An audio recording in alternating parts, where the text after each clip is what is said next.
Chapter 5 Proof of Inhumanity. Honestly speaking, I found it extremely regrettable that Loris had a family. If he had said he had no family on top of having no debt, then it would mean that he had lied to me. If that were the case, then it would actually have worked out in my favor at least. That was what I thought. The reason for this being that the primal instinct within me had intensified as of late, and it was telling me to do one thing: eat a human being. If I really was to do such a thing, wouldn't a villain of some sort be best? What about a liar? If someone had lied to me, would that be acceptable? And yet, Loris was, for all intents and purposes, a good-hearted person. That was why I ultimately couldn't eat him. After all, if I was going to do so, it would have been best for me to not know his name. It was indeed a pity I had even steeled myself for the act to a certain extent. Upon noticing that I was having such thoughts, I quickly shook my head, dismissing them. This is bad. I continued to shake my head violently, attempting to get those thoughts out of my mind. But it was difficult to think otherwise. I felt as if a heavy curtain had been draped over my mind. My next destination was Lorraine's house. How does human flesh taste? Is it delicious? Would its taste spread across the tip of my tongue? Surely, human blood would be like wine, serving to quench my thirst. No. That's wrong. That was not something I should think of. But I could not control my thoughts any longer. Yes. Lorraine. Lorraine's house. Lorraine's House. The door opened. Of course. Lorraine's house. I could enter freely. This is my hideout. Lorraine had difficulties, at least living in a normal dormitory. This was why she lived in this house, and it was only possible with my help. She had lived here for about 10 years. Although it was from so long ago, the memories were fresh, as if the events just occurred yesterday. We were almost like friends who couldn't get rid of each other. That was how long we had known each other. But more importantly, Lorraine was my friend. Lorraine is forgetful. She seldom locks her door, and today, as usual, her door was unlocked. No matter how messy she was, it was still a young woman's house. She was too careless. Too careless. But that's how she is. That was how her character was. She was messy, and lived just as messily. She did many things in broad strokes, and probably treated the security of her house in a similar fashion. Maybe she only acted like this because she was strong. That could have been a large part of the reason.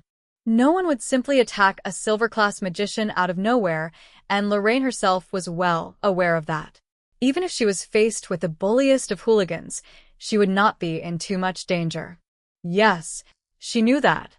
That was why she was careless. I am not a danger to Lorraine. Not yet. Lorraine is strong. That is why. Yes, of course. Of course Lorraine would be fine. Even if a flesh-starved ghoul were to enter her house. Rent? Is that you? You're back. A voice greeted me as I entered the house. From the sound of rustling clothes, I knew it was her logical, but glamorous voice. Sleepy, but not brusque. A gentle, calm voice. I answered as I usually would. Yes.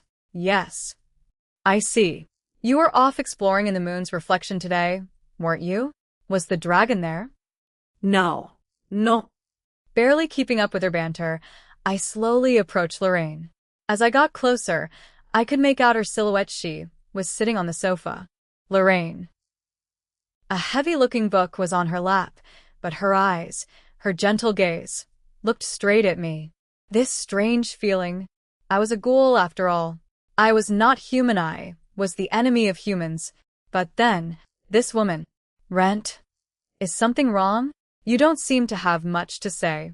Are you in shock because the dragon wasn't there? No, nothing. Like that. I am very happy. I slowly approached Lorraine until I was a single step away from her. If I reached out, I could touch her. That was the distance I was at. I stared at Lorraine's face blankly. Her hair was messy, as usual. Her robes and clothing put on haphazardly. But there was a hidden charm to her. Charm? What charm? What was it? Lorraine innocently asked me a question. You're happy? Why? Did something good happen? Dash. Before she could finish her sentence, Lorraine was in my arms. In my arms. And What are you? Are you drunk? But wait, the undead can't get drunk. With a somewhat more flustered voice than usual, Lorraine questioned my actions. Somehow, this only served to bring out even more of her charm. Her skin, flushed with a red hue and slightly glistening with sweat, gave off a familiar scent, one that distinctly wafted through the dusty air. Feeling dizzier by the second, I latched onto Lorraine's scent, and consequently, Lorraine herself, holding her tight as I spoke. Lorraine. Igregajes. What is it, Rent? I wanted to say something important. Those thoughts, however, vanished, almost as if someone had gone over them with a paintbrush. Broad strokes of red stained my field of vision. I could no longer think. Chaos filled my mind. The only thing I could sense was Lorraine's scent. Her scent seemed very delicious indeed. With that thought, I opened my mouth wide, displacing part of her robe with a free hand to expose her shoulder. I sank my teeth into her white flesh. Lorraine did not scream. Instead, she seemed to swallow deeply, pushing her cry of surprise back down into the depths of her throat. Her body was tense, while she shivered considerably from the pain. Not a sound escaped her lips. If she screamed, someone would surely hear her, and then someone would come along to investigate. The town of Malt was, after all, known for its relatively high public safety standards. If anything did happen, the average passerby was sure to intervene. Perhaps it was specifically because of this that Lorraine did as so. She endured the pain with all her being. Her resistance, however, only seemed to enhance the scent drifting forth from her flesh. I bit down further into her shoulder, and with that, the fresh taste of blood filled my mouth, flowing down into my throat. What a divine taste. It was a taste that was foreign to me, as I had tasted nothing like it prior to this. The 20-year-old wine that I had once drank in life greatly paled in comparison, mere swill compared to the delightfully sweet taste of blood. I wanted more. More. That one thought filled my mind as I sucked on Lorraine's open wound, drawing sweet blood from her broken veins. Ugh. Titi. You. I heard Lorraine call my name, but I did not feel like stopping. Another thought crept into my crimson-stained mind. If blood tasted this good, what would human flesh taste like? It would certainly be a divine, otherworldly taste. It had to be. I bit down hungrily on Lorraine's shoulder, exerting more force than ever before. Rip. I had bitten off a piece of Lorraine's shoulder. There wasn't much of it. I had only torn off a small piece, much like the size of one's little finger. But of course, this taste, it was as I expected. I chewed down on the piece, relishing it. I could be forever content with this taste.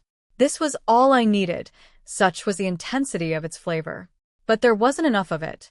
To think that a small piece could bring me such joy. My joy was unceremoniously interrupted, however. I was thirsty once more. I had no choice but to feel this way. I turned to face Lorraine once more. Rent. Are you still there? Lorraine, however, stared straight at me, into me, even as blood continued flowing from her lacerated shoulder. Rent. That was my name. Was I still here? That was the meaning of her question. But of course I was still here. I am here. So, Give me more of your blood. For a second, I stopped before lunging at Lorraine once more. Yet Lorraine nodded at my reaction. Seems like you're still in there somewhere. Good. Then for now you should sleep. Suddenly raising her voice, Lorraine lifted her palm, pointing her hand in my direction. Although I could sense the tendrils of magic gathering in Lorraine's outstretched hand, it was far too late. A magnificent fireball sprung forth, hurtling straight at me. Its force and power was fitting for a silver-class magician, as the impact sent me flying for a good distance before finally slamming me into a wall. Slowly sliding down onto the floor, I felt my consciousness slip away, drifting far into the distance. I could make out Lorraine's silhouette as she approached, in a somewhat haphazard and panicked way. She placed a hand on my cheek. Good, you're alive. You can apologize when you wake up. Her tone of voice was markedly different. It was no longer flustered, but instead strict and controlled. I could make out the incantations for a sleeping spell in her words. My consciousness seemed to slip at an even faster pace. I appeared to hear Lorraine's words whispered softly into my ear right before I fully slipped away. You probably won't remember this, and that's fine. But if you're going to attack me, at least do it when you are in full possession of your faculties. You can take a bite of me anytime then. Perhaps I was just hearing things, but even with my awareness rapidly fading, I could at least make out that much. A strange power seemed to course through my body. For one reason or another, my body felt very heavy. It was a strange feeling. Wait, something was amiss. What had I been doing? I was, after all, in the moon's reflection up until a short while ago. We had left the confines of the labyrinth and visited Loris's shop. And then? When did I fall asleep? Seemingly triggering a reaction in my mind, that thought jolted me wide awake. A bright light of sorts seemed to invade my eyelids, prying them open. You're awake, Rent. What greeted me as I opened my eyes was an oddly familiar sight, the ceiling of Lorraine's abode. Her voice brought back a stream of memories, a flashback, as one would call it. I slowly recalled the chain of events that led me here. Organizing my thoughts on the situation to a certain extent, I finally opened my mouth to speak. I Apologize. My Head does not feel quite right. No, it isn't much to worry about, though I will accept that apology. More important is how you feel right now. Do you feel dominated by some strange force? Do you feel compelled to do anything unusual? I shook my head at Lorraine's question. I mean, nothing seemed to be particularly out of place. There was one thing. The mild scent of blood in the room did pique my appetite, but it was nothing like the crimson-stained state of desire that I had previously been in. Moving a hand to her shoulder, Lorraine seemed satisfied by my response. Is that right? Then that's fine. Also, I should say again, don't let what happened bother you. That was merely an unfortunate accident. With that being said, we should still do something about it. How much do you remember? Lorraine held out her hand, interrupting my rapidly offered apologies. Had it not been for her gesture, I would probably be stuck apologizing for a considerable amount of time. Having known Lorraine for this long, she sometimes seemed to understand what I was thinking without me having to put it into words. While slightly bristling at times, I had now found myself grateful for Lorraine's understanding. After all, I could be myself around Lorraine, and that was why I could accept her words for what they were, and not remain hung up about what had transpired. Of course, it would be impossible to forget right away, but perhaps it would fade with time. At the very least, I should endeavor to answer Lorraine's questions for now, specifically, how much I remembered before losing consciousness. What exactly did she mean? I had lost control of myself while visiting Lorraine. Everything before my eyes faded into a deep crimson, and I had struck out at her. After that, No. it was no good. There were too many strange discrepancies in my memories. It was like a surreal dream. I recalled feeling excitement, as if heavy restraints had been lifted off my being. I did not recall making any logical decisions. Lorraine nodded as I continued describing what little I could remember. Yes, of course. I thought it would be something like that. You behaved quite differently than you normally would. To begin with, this was perhaps to be expected. It was not too surprising considering all the factors involved. I had it under control as well. It is fine.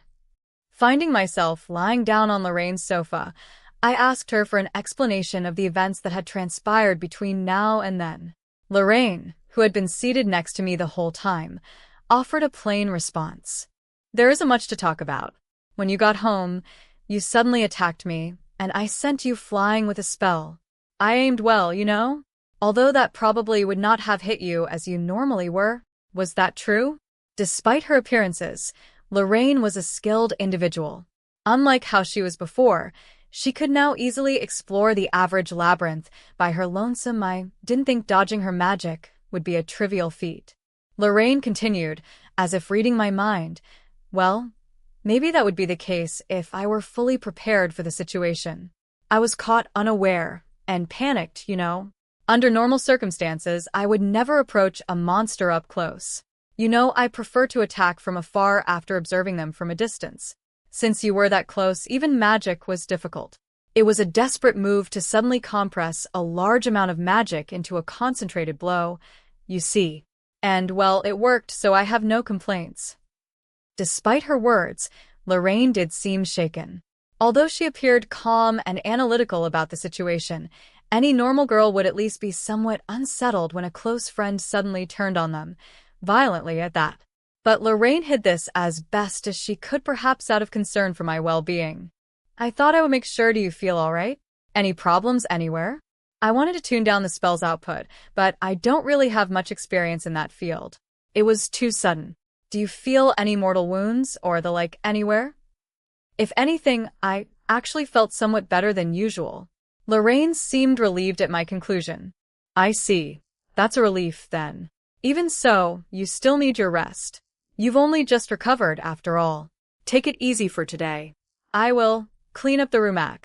Lorraine's room was indeed more of a tragedy than it usually was, with books, furniture, and the like scattered haphazardly across every nook and cranny. Lorraine, however, did not look in the state for any cleaning. Standing up, she held her shoulder tightly, her face scrunched up in pain.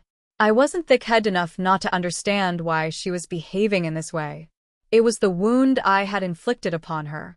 I stood up, supporting her body with my arms. Ugh. Nearly fell over there. Sorry for the trouble, Rent. Lorraine quickly attempted to step away, as if eager to stand on her own strength. Show your wound to me. Saying so, I displaced her robe with my hand. A series of blood-stained bandages greeted me, haphazardly and messily applied, with blood soaking through its layers. It was not a pretty sight. It was evident that Lorraine had not done much for herself. This was rudimentary first aid at best. I demanded to know why Lorraine had not been to a sanitarium or a place of healing. If I show them something like this, they would want to know what caused it. Don't worry about it. I'll cook up a potion or two later. I do have some in stock, but they are marked for sale to the nearby apothecary, so I'm currently out. Don't worry. I can make something to take care of a wound like this easily. Apparently, that was Lorraine's justification for wanting to clean up her room first. I stopped her, of course. Let me do it. I was referring to the question of treating Lorraine's wound. While I did not know of any healing magics, I had enough divinity within me to help. Loris was a prime example of this point. A wound of that size could be easily handled even without a potion. Lorraine, as usual, spoke like she had already read my thoughts. But your body. It would seem like Lorraine was more worried about my health than herself. I was fine, however. More importantly, I had to treat Lorraine's injury. Even if it could be easily healed with a potion of sorts, an injury like that would surely leave a mark. Though even a cheap potion could heal one's wounds, the resulting treatment would leave blemishes, scars, and the like on one's skin. As such, female adventurers commonly used expensive potions, specifically to avoid such a problem. Lorraine, however, was never one to be bothered by such things. In fact, she had only used her own homemade potions for personal healing up until this point. Knowing how she was, she probably would not put much effort into said potions. This would, in turn, leave her with a scar, or, at the very least, the possibility was there. I would be the one responsible for said scar, and I could not live with that. With that in mind, I placed a hand on Lorraine's shoulder, holding her in place. As if resigned to her fate, Lorraine sighed, making a face as she accepted the treatment. It's the first time I've been healed by divine magic. It's very soothing, you know. I feel so warm. Having never attempted to heal my own wounds before, I had no idea how it would feel. But I was grateful for the fact that it did not seem to be a painful process. Upon closer inspection, there were clear teeth marks on Lorraine's shoulder, along with rough marks consistent with a laceration wound. As I thought, a normal potion would definitely leave ugly scars. I had to put my all into it. I focused, concentrating a good amount of divinity into my hand. Slowly, The wound began to fade, her skin mending as it gradually reverted to its previous state. Lorraine's shoulder was now smooth and pale white, as it used to be. Visually confirming that her wound was gone, Lorraine pressed down upon her shoulder with a free hand, as if to check for injuries beneath the surface. It doesn't hurt at all. The usage of divinity for the treatment of wounds, huh? As expected, it really is something else. After pausing, Lorraine continued, in a softer voice, "Guess I can't say I'm damaged goods now, huh?" Strangely, Lorraine seemed a little disappointed at the notion. Confused, I looked straight at Lorraine, only to have her shake her head slowly. No. It's nothing dash. There seemed to be something amiss with my face. As if finally finding her words, Lorraine spoke once more. "Hey, Rent, your mask, is it coming off?" Lorraine said, staring at my face incredulously. "Wait, there should be a mirror somewhere in here," Lorraine said, beginning to fish through the scattered objects in the room. For all her quirks and relatively relaxed personality, it would seem that Lorraine did, after all, own a mirror, as most women did. After some digging, Lorraine finally found what she was looking for. "There we go. Look here." "Well, maybe it isn't falling off, but at least it seems to have changed the way it sits on your face." I, too, was curious, and could not help but stare into the mirror Lorraine held. Reflected therein was my face and my mask, with the latter a little different than usual. It wasn't just about the positioning, however. Upon closer inspection, the entire mask had changed its shape. Although it had originally covered most of my face, it now only covered the upper half, exposing the lower part of my face, mouth and all. But that was not the most surprising thing in my reflection. Skin. Lorraine nodded at my stunned realization. Yes. I had forgotten to mention it, in light of everything else that had happened. But yes. Rent, you look different now. With a quick series of checks, I discovered that my appearance had indeed dramatically changed. I did not merely refer to the matter of my mask changing shape. Deciding to take off my robes, just to be sure, I discovered that there were now patches of what appeared to be healthy skin amidst the usual, dried-out bits. Perhaps it was easier to describe my current state as that of an almost rotten cadaver. Bits of me looked like how I was in life, but the other parts were markedly scarred, dried, and otherwise unpleasant. With this, however, it might be possible to pass off said patches of dried skin as monster-inflicted scars. With that being said, claiming that I had many large scars of this sort might be a little bit of a long stretch. Alternatively, I could simply tell them that I was a ghoul, not that that was a good idea in any shape or form. My face did not seem to fare much better, with the bottom half of it, not covered by the mask, in a similar state as my body. In fact, it seemed a little more monstrous than my skin was. While it did sport some healthy parts, the areas around my mouth were markedly corpse-like and ghoulish. One could make out the distressed state of my gums, but perhaps that was a more skeletal state, to have one's teeth exposed in such a manner. I had to hide this somehow. Was there anything I could do? I concentrated, searching for a solution. Hey. Lorraine raised her voice. For some reason or another, the mask had reduced itself into liquid-like material, creeping over my face before solidifying as a full facial mask once more. It was now back to its normal, skull-shaped self. What was going on? Rent. I don't think that mask is just cursed. Is there more to it? Lorraine asked, her eyes now twinkling with a familiar look of curiosity. But it was as Lorraine said. A mask capable of such behavior was not any normal cursed sheet of metal. Of course, the fact that it was cursed to begin with meant that it wasn't very normal in the first place. Lorraine leaned in, closely inspecting the mask. When the shape of your mask changed, were you doing anything different? I described to Lorraine my thoughts at the time, namely how I felt that showing my mouth in public was a bad idea. Did it change its appearance due to what you were thinking? A sentient tool of sorts, maybe? How very rare. A sentient tool. Sentient tools were rare indeed. It was a term commonly associated with demonic swords and the like. These tools often had a will of their own, and they were said to be able to choose their owners. They were often found in the depths of a labyrinth, and were said to be impossible to reproduce by modern technologies available to man. One could say that they were rare and famous or infamous at the same time. I raised the notion to Lorraine. Perhaps my mask was a similar artifact. However, there was also the fact that this mask was purchased by Rena for a few bronze coins. No matter how one spun it, it was a little too cheap for a sentient tool. Lorraine offered a response after some thought. Do take into account that it is cursed. The owner at the time might have simply set such a price to get rid of it quickly. We should also consider if the mask has the ability to control the wearer's thoughts to a certain extent. A more unsettling response than I was used to. While I didn't have much say in taking it off due to its cursed nature, I couldn't exactly have it controlling my mind. I was already strange enough of an existence, as things were. At the very least, I would like my free will to remain intact.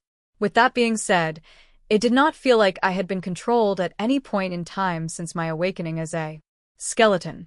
While I was overcome with strange impulses at times, I did not know if those were the mask's doing. I had struck out at Lorraine after all.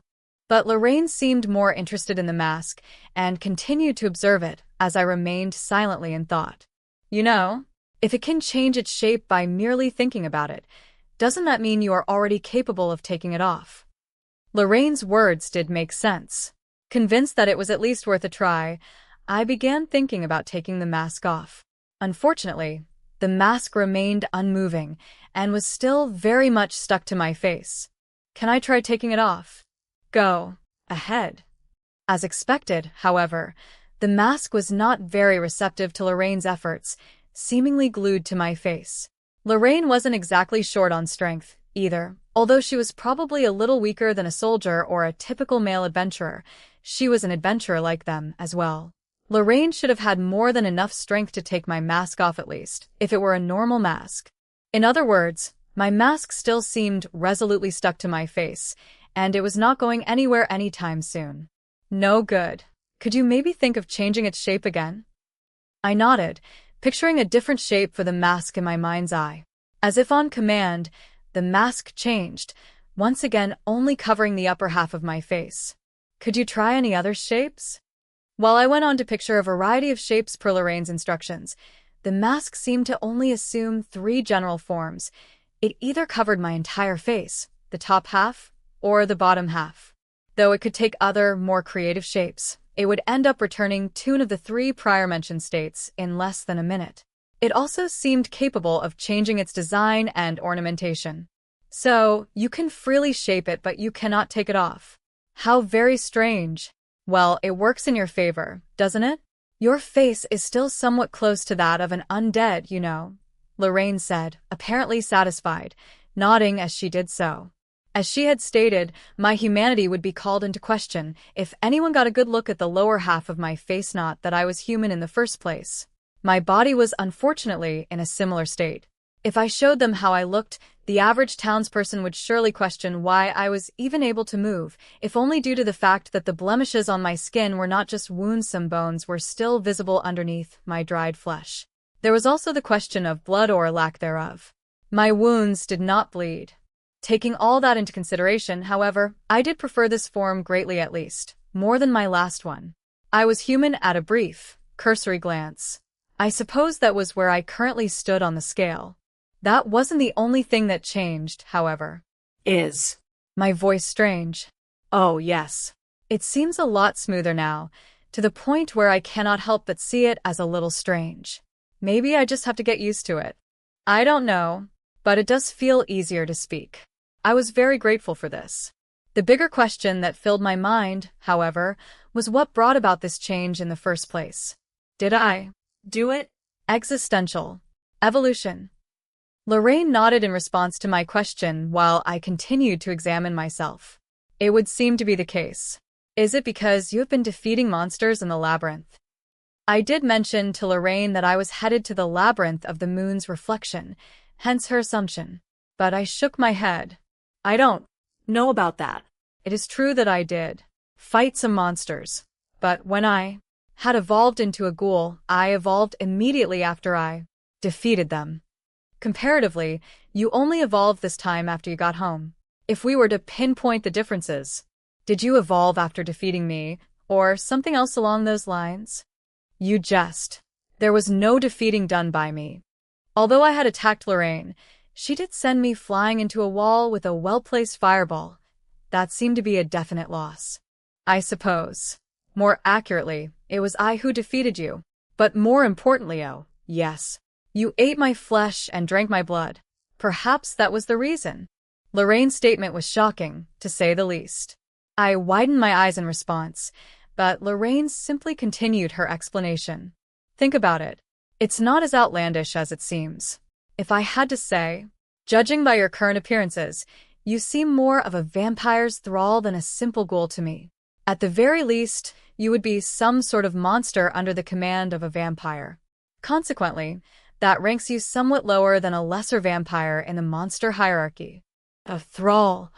While vampiric thralls were somewhat powerful monsters, I had never seen one before in life. According to Lorraine's explanation, thralls were a sort of underling created by a vampire, and as such could not exist without the latter creating them. It was known that thralls did not seem to reappear in labyrinths. The lesser vampires that created them, however, did reappear again some time after being slain. Due to this, one could even say that thralls were a somewhat rare type of monster. With that being said, however, they were not exactly legendary creatures, as there have been enough confirmed sightings of them in areas where vampires were known to live. But the thralls in those cases were once human, having been turned when bitten by a vampire. As far as my knowledge went, one did not simply become a thrall without the direct actions of a vampiric parent. Yes, the resemblance is there. I have taken a thrall-slaying request before. You see, you look somewhat similar to the ones I saw then. Well, you seem to have a little more holes in you than the average thrall. But I'm content to classify that as an individual difference.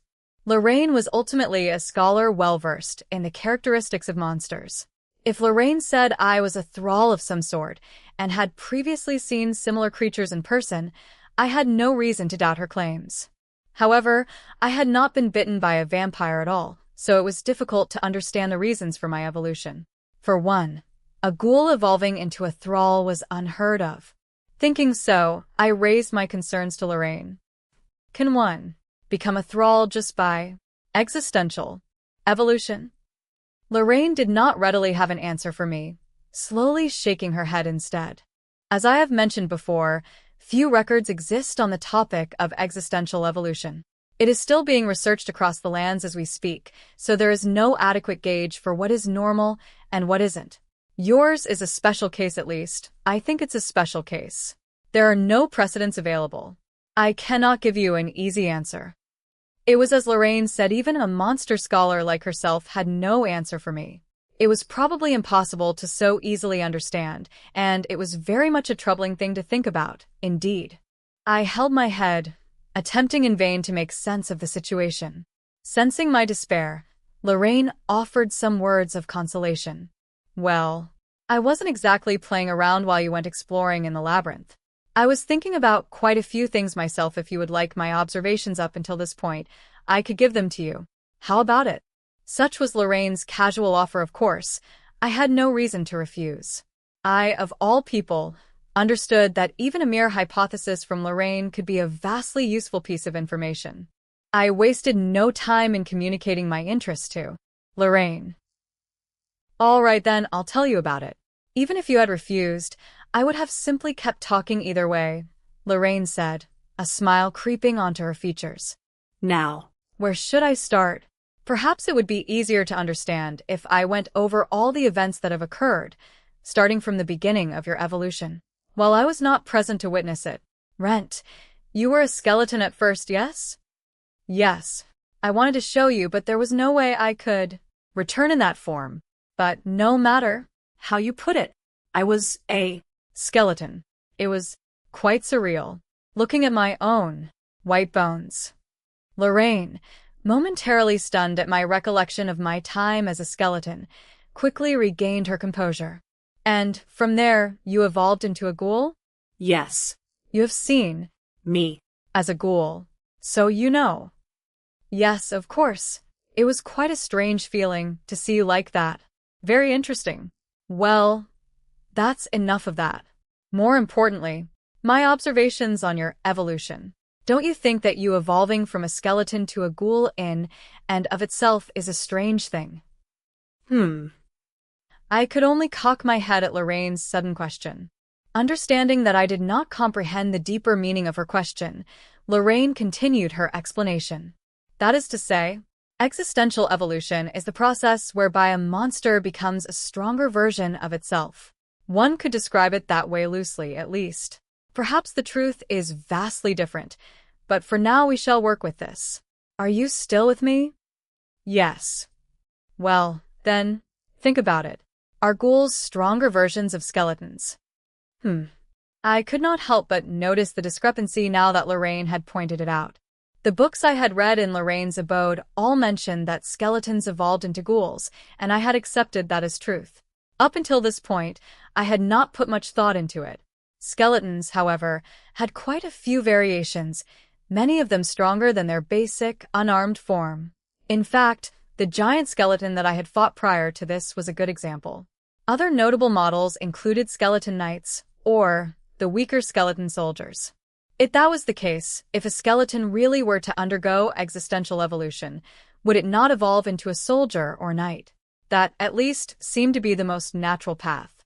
But of course, one could not be sure if monster evolution was a natural thing in the first place, but I suppose that was a thought experiment for another day.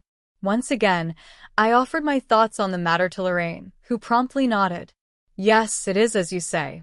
While it is true that many research tomes and the like speak of skeletons evolving into ghouls, that is not an absolute truth. In fact, someone has probably witnessed this happening at some point in time. However, one could not be sure if that was indeed a sort of existential evolution or not, much less if it was an exception of some kind. What do you mean? I mean to say that, in truth, we know very little if anything on the topic. I felt that Lorraine's opinion was a little harsh, but Lorraine simply continued on. However, seeing how you did evolve into a ghoul from your previously skeletal state, I suppose this proves my hypothesis correct. So, what does that mean? Put simply, I propose that a monster's existential evolution propels it in the direction of what it wants to become. Maybe there was some truth in Lorraine's words. To begin with, I had fixated myself upon evolving into a ghoul the moment I realized I had been reborn as a skeleton. The same was true when I was a ghoul. I had wanted to evolve into a vampire, so as to achieve a more human-like form. Perhaps Lorraine's hypothesis was right. Although, some questions did remain in my mind. Why did I evolve into a thrall? From a ghoul? I could have become a vampire instead. That was my goal to begin with, after all. If what Lorraine said was indeed true, I would have become a vampire by now. But Lorraine seemed prepared for my question and readily offered a response. Think of it as the adventurer ranks of the guild. Even if you are skilled as an adventurer, you don't suddenly advance to gold class from the bottom, do you? In addition, you would not even be able to advance if you did not have the capability to do so. I understood the gist of Lorraine's words. So I have to evolve, step by step. That would be the most logical conclusion if we were to look at your current appearance. It is, again, just a hypothesis. The sample size is far too small. If I had to quote some sort of supporting evidence or material, my recent research on the evolutionary tendencies of Pucci's Suri would suffice. Pucci's Suri were small, mouse-like monsters that could be found just about anywhere and were just as easily captured. Elemental subspecies and evolutionary versions could be easily found as well, commonly corresponding to the location they lived in. It would seem like Lorraine had carried out some sort of research in this field. Lorraine continued her explanation. It is a simple experiment. One captures some Pucci's Suris, then places a few of them in cages at various locales. A volcanic area, near the water, in a forest, a cave, and so on. The results are interesting, to say the least. According to Lorraine's explanation, each of the Pucci's Suris had taken on the element of their surroundings, with the one placed at the volcano becoming a fire element subspecies. The same had occurred with each of the specimens at their locales. In addition, there was only one Pucci's Suri left in each of the cages by the end of the experiment. I was, of course, Familiar with the reason for this being the case if I had to take a guess, it was probably due to the Poochie Surreys fighting each other, with a final winner absorbing all its compatriots' power. The result of this was existential evolution. Of course, this alone does not prove my assumptions. One could claim that the Poochie Surrey was simply responding to changes in its environment, but what if this was not a passive, but directed evolution? What if the monster itself wanted to evolve into a certain form? Perhaps I am getting ahead of myself, but I would not rule that out after observing a case such as yours. After all, claiming that you evolved into a ghoul in response to environmental stimuli in the labyrinth of the moon's reflection would be a bit of a stretch. There were plenty of other forms you could have taken. In your case, the latter explanation is more convincing, that you took this form because you wanted to. You yourself told me that you had consciously wished to evolve into ghoul. So you see, there is some weight behind this hypothesis, though I would not call it a concrete theory just yet. So, Does it mean that for me to become a vampire, I just have to keep thinking, working hard? I posed my question to Lorraine. If Lorraine's explanation did indeed hold true, that would mean that me thinking of becoming a vampire while absorbing the life energies of other monsters would be enough to trigger the evolutionary process. Lorraine, however, shook her head, not the reaction I was expecting. I did say earlier that it was not a concrete theory. In some aspects, your assumptions are sound, but I suspect that thought alone is insufficient. What do you mean? Here is the problematic point of this entire series of assumptions. If you could simply trigger existential evolution by slaying monsters, would you not have evolved in the labyrinth? Lorraine had a point. If existential evolution was simply triggered by absorbing the life energies of fallen monsters, I would have been pushed over the evolutionary threshold the moment I had defeated the giant skeleton. such was the amount of energy it had granted me? Though I could not deny that perhaps I was still lacking in energy after that battle. In any case, I did return to Malt without incident. On the way back, however, I defeated several monsters. If I was lacking in energy alone, surely that would have taken care of things. In reality, nothing happened until my scuffle with Lorraine, where apparently I had evolved while unconscious. From these observations alone, even I could understand that simply defeating monsters was insufficient for me to evolve. In other words, what Lorraine said earlier made a fair amount of sense.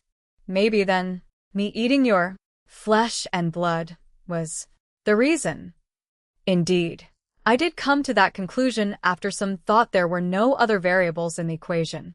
While the finer details of the process are lost to me, I can confidently say that certain instances of existential evolution are triggered by specific conditions. Empirical evidence in this case suggests that you cannot evolve by only defeating monsters, and this has been observed to be the case thus far. Apparently, this was the reason why I could not evolve into a vampire, at least not just by defeating monsters alone. The thought of me evolving due to the consumption of Lorraine's flesh and blood, however, I raised my doubts to Lorraine. That is the difficult part, difficult to verify, that is. Thralls are technically vampires of sorts, low-ranked vampires, but still vampires nonetheless. It is said that vampires absorb their opponent's mana and spirit by drinking their blood.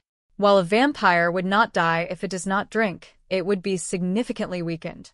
Thralls are similar in that aspect. Basically, they gain strength from drinking the blood of humans. What about flesh? That would be more of a ghoul's impulse. You had lost control of yourself by then. It was through the strength of that desire that you went and did as such. Did you not feel anything like that while you were a ghoul? A primal desire of sorts, perhaps? I did recall casually thinking about eating human flesh several times during my ghoulish tenure. But I would consciously remind myself that such a thing was forbidden, so the desire itself was easily suppressed at first. The desire did eventually grow, however, intensifying while I defeated numerous other monsters. Now that I mention it, by the time I had encountered Loris the Restaurateur, my ghoulish desire was at its peak. Such was the strength of this desire that I had trouble suppressing it after my battle with the giant skeleton. Lorraine nodded at my explanation. Monsters do require some sort of sustenance, a means of absorbing energy, if you will. If a monster does not eat, its base desires probably become stronger in response to its hunger. This was why you bit off a piece of me when you got here. Your desires had amplified and peaked to an irreversible point, and the resultant fulfillment of said desire triggered your evolution. It just so happened that eating human flesh coincidentally caused you to evolve. While I have no way of knowing if all monsters have desires that fuel their evolution, I suppose I could make some broad strokes and assume that is the case. As such, you should not just be defeating monsters. Instead, you should be thinking hard about what possibly triggers your evolution, and then acting on it. At least, that is what I think. Such was Lorraine's answer. But Lorraine's instructions were vague at best. There isn't much we can do about things as they are, you know. There are things even I do not know. What we discussed just now is nothing more than a series of assumptions and, depending on who you ask, delirious ravings. If only I had more samples. If that were the case, we would have much a better means of gathering data. To wish for more beings such as myself, I did not have the heart to tell Lorraine that such a day would perhaps never come. Even if they were mere ravings, Lorraine's observations had given me more than enough food for thought. I would not have reached such conclusions myself. Or, more accurately, I had never thought about things that deeply to begin with. Without her advice, I would have simply continued defeating monsters. She was truly a friend worth having, a wise scholar who I had the privilege of knowing for a long time. Well, with all that said, perhaps the only choice you have is to trudge forward. You may very well be the first in the history of all humanity to be walking such a path. Of course, I will do what I can to support you. Now, more than ever, I felt thankful for Lorraine's presence. Thank you, Lorraine. Don't worry about it. Well, then. Now is as a good time as ever. Come over here, so I can inspect you thoroughly. I could not help but feel that Lorraine's sudden comment was unfitting for the solemn atmosphere that was present mere moments ago. But Lorraine did not seem aware of this. Well? What are you doing? Take off your clothes quickly now. I just happen to have a recording crystal here. We should take a picture of how you appear now for archival purposes. Oh, right. Are you capable of eating now? Well, you did eat a bit of me as a ghoul, so I suppose you do have a stomach of some sort. But you should try eating normal food as well. Oh, and you would do well to give me a piece of your body. I will apply some anesthetic to numb the pain. Actually, do numbing medicines work on you? I should remember to make some research notes on that. Also, Lorraine continued listing a series of possible experiments she apparently intended to perform, each and every one of them on me. I, however, was not exactly listening to Lorraine's ramblings. While Lorraine was normally calm and level-headed, she had a bad habit of diving into her research once she decided that something was of interest to her. As a result, she would commonly work late into the night, forgetting to eat or rest, and would eventually collapse at some point or another. However, I was there to take care of her every time something like this happened. Even if I were to guide her to her bed and tell her to rest, Lorraine would only grudgingly agree, all the while being visibly irritated that her work had been disrupted. Her bad habits were responsible for her current behavior. Upon listening to Lorraine's suggestions, however, it would seem like the experiments she described were all crucial to understanding my condition, hence my eventual cooperation. For instance, her experiments with medicine allowed me to understand if medicines even worked on me handy when exploring a labyrinth. Similarly, Lorraine's request for me to eat normal food was not too outlandish either. If I could eat, I probably should. If I were to collapse suddenly due to hunger or not having sufficient nutrients, it would not benefit anyone as such. I should eat and rest if able. There was also the consideration that someone could attack me out of nowhere, so it was good to be prepared. With that being said, I did enjoy eating in life. If possible, I would like to continue eating. While I did take a bite of Lorraine after evolving from a skeleton to a ghoul, I had not eaten anything else in the meantime. I had no idea if abstaining from meals would have any ill effects. If anything, I was somewhat doubtful about my ability to digest food. I suppose it was at least worth a try. Well then, Rent. No point sitting around. Let us begin the experiment right away. At least, that is what I would have liked to say, but I suppose that is a bit too much for today. You should rest, and we can continue tomorrow. What is it? There's a strange look on your face. I could not believe that Lorraine, with that level of eagerness, would allow for her experiments to be postponed to the next day. No, I simply thought you would begin right away. What do you take me for? Even I occasionally have some modicum of sense. It was something that I had never expected from Lorraine. Her being that concerned was occasional indeed. I thought about pointing it out, but ultimately decided against it for today. The next day, upon confirming that I had regained some degree of normalcy, Lorraine decided to continue her experiments. She began with an external inspection, during which she occasionally went into great detail. Some of Lorraine's experiments made no sense to me, but seemed important for one reason or another. I suppose most scholars were like this, being mostly restless until they could fully investigate something. With that being said, I did not view all of Lorraine's experiments as frivolous. In fact, the results of some of these experiments cleared up various questions I had about myself up until this point, and for that, I was grateful. The salient points of the investigative experiments were as follows.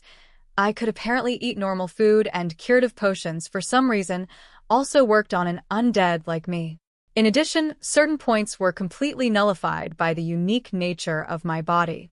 The biggest takeaway from Lorraine's experiments, however, was the fact that I could eat normal food, as opposed to being restricted to human flesh and blood. Honestly speaking, though, the desire to consume such things still haunted me even after I had evolved into a thrall.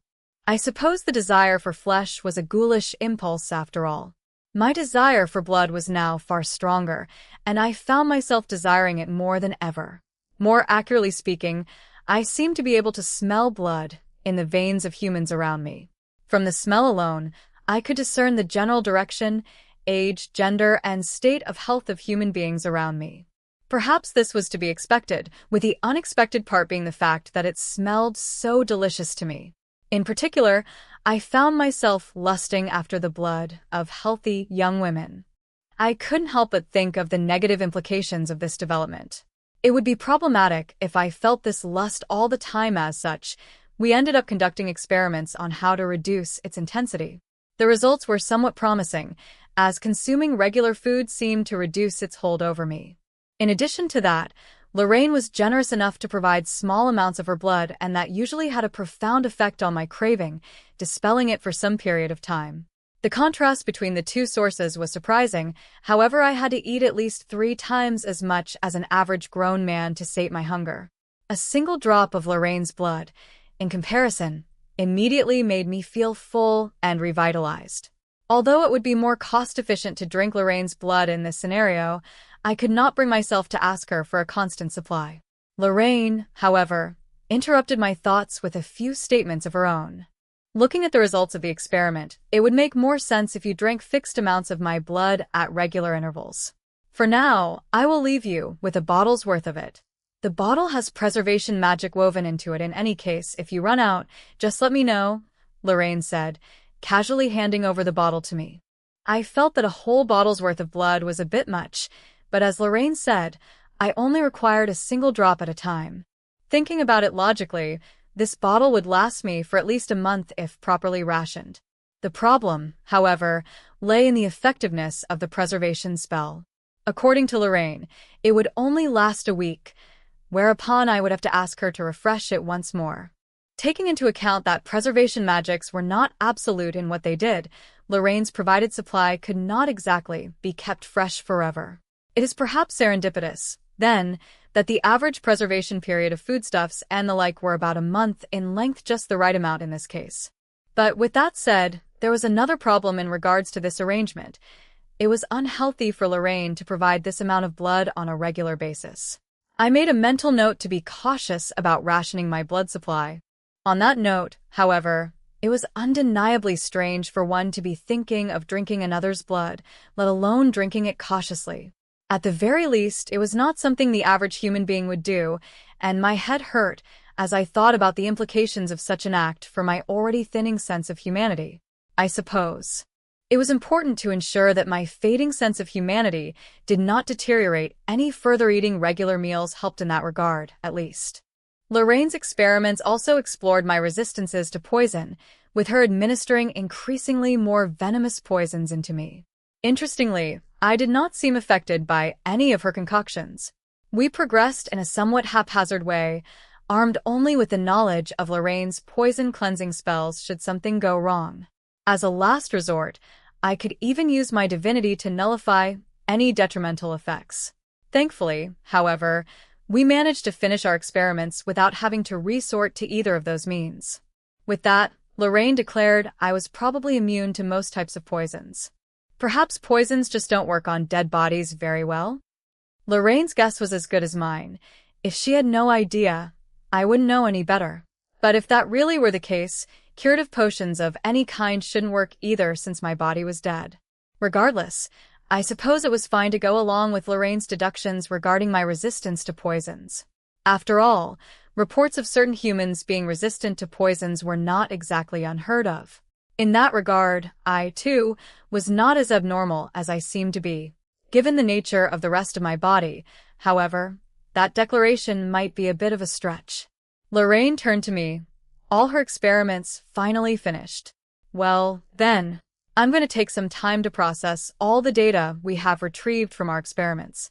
As for you, Well, I guess I don't have to tell you what to do. Indeed, it was as Lorraine said.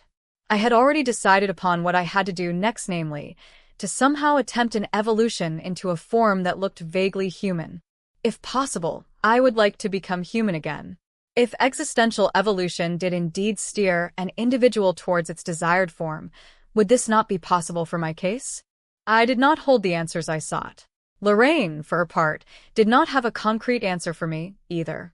There is no way I could know for certain, but of course that would be the case. I cannot discount the possibility of it, however. Why not simply set that as a mental goal for now? A fine answer indeed, as expected of Lorraine.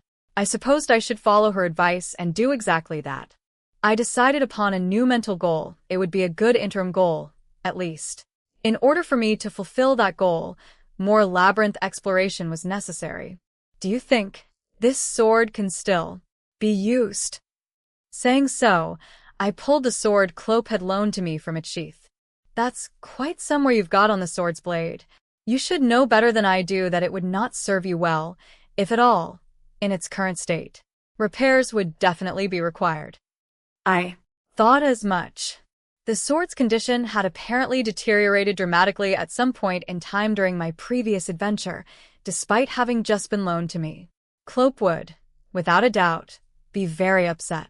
Either way, I could not continue using it as was. It would be too dangerous to fight with a damaged weapon. Steeling myself for a scolding of sorts, I made my way to the three-pronged harpoon. Hey now, what the hell is this? Clope, my trusted blacksmith, did not bother hiding the distaste on his face. His expression was now twisted into that of an uncomfortable grimace. The sword you loaned me. I offered Clope my straight answer. Clope's response was equally simple, albeit accompanied by a sizable sigh. I can see that by looking at it. You know that ain't what I'm asking, right? I suppose it would be pointless to continue hiding the truth from Clope, and hence I decided to honestly tell him what had transpired. My apologies. I Infused the blade with divinity. Huh? Now, why would you go and do something like, well, I guess I can accept that. But you've only been to the moon's reflection, right? There shouldn't be any monsters there that require a divine blade to defeat. Clope had most likely made the statement due to his knowledge of me being able to use both spirit and magic. In other words, Clope knew full well that most, if not all, monsters in the moon's reflection could be defeated by either of those two abilities. Of course, Clope was not wrong in his observations. Reality, however, was a little different. I ran into a giant skeleton. That was why I did so. I had no choice. Clope opened his eyes wide at my statement. You pulling my leg? Giant skeletons don't appear in the moon's reflection, no? But you wouldn't lie to me, huh? Where did you even find something like that? I found a previously uncharted part of the labyrinth. What? Oi. You're serious? Although visibly surprised, Clope made sure to lower the volume of his voice. It would seem like he understood the weight of the information he was just made privy to. You really saw something like that? I nodded silently. Well, makes a bit of sense as to why you came here dressed up all strange like that. So something like that happened, huh? I can buy that, I suppose. Explains why the sword's all messed up like this. Well, that's fine, I get it. Are you done with your exploration yet? Choosing not to respond to most of Clope's statement, I instead answered the question he had posed to me. No. Not yet. That is why I was hoping that my sword would be ready soon. Yeah, I get that.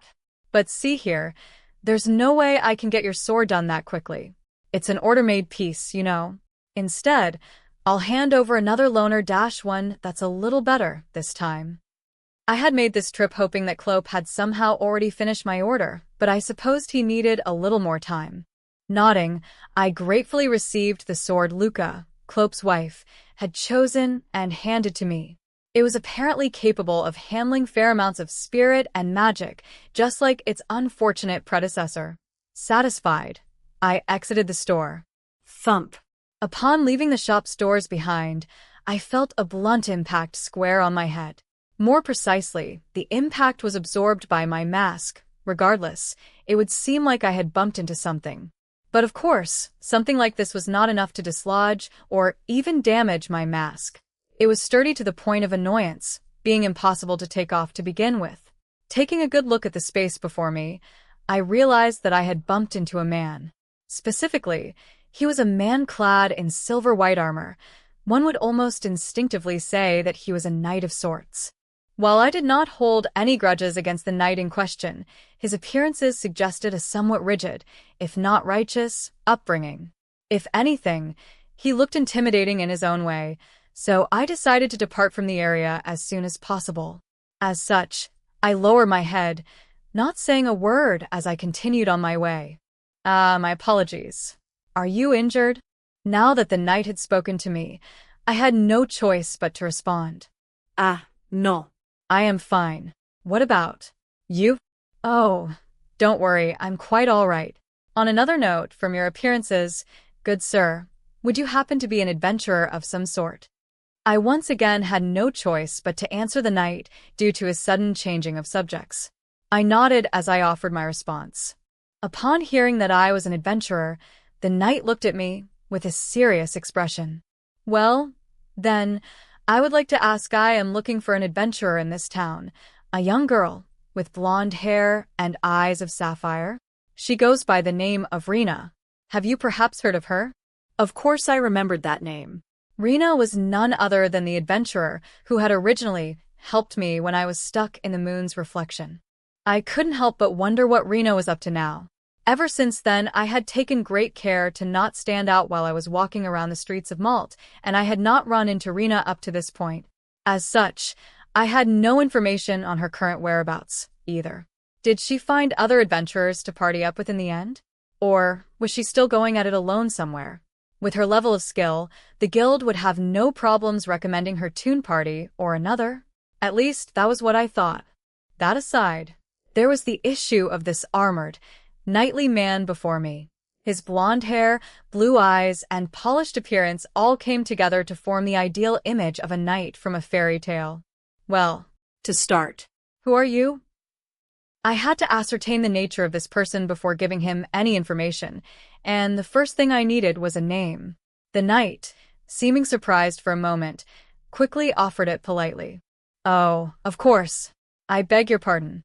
My name is Idles Rogue, a knight of the First Knightly Order of the Kingdom of Yaran. The First Knightly Order was said to be comprised of only the strongest and most elite of knights in the kingdom. The fact that he was from such an order told me many things. Members of the First either hailed from privileged families of power or were talented swordsmen. In any case, members of the First were all important personages in one way or another, as normal people would never be allowed into their ranks. And yet, someone like this was searching for Rena? Why was this the case? Summarily, I asked after his intent. Why would someone, as important as yourself, be searching for a young girl? The man answered my question swiftly and honestly. He did not seem to hide anything behind his words. Well, It is most embarrassing indeed, as Rena, the young girl in question, is my little sister. I shall skip the small and embarrassing details, but to summarize, she simply made off and disappeared one day, apparently desiring to become an adventurer for one reason or another.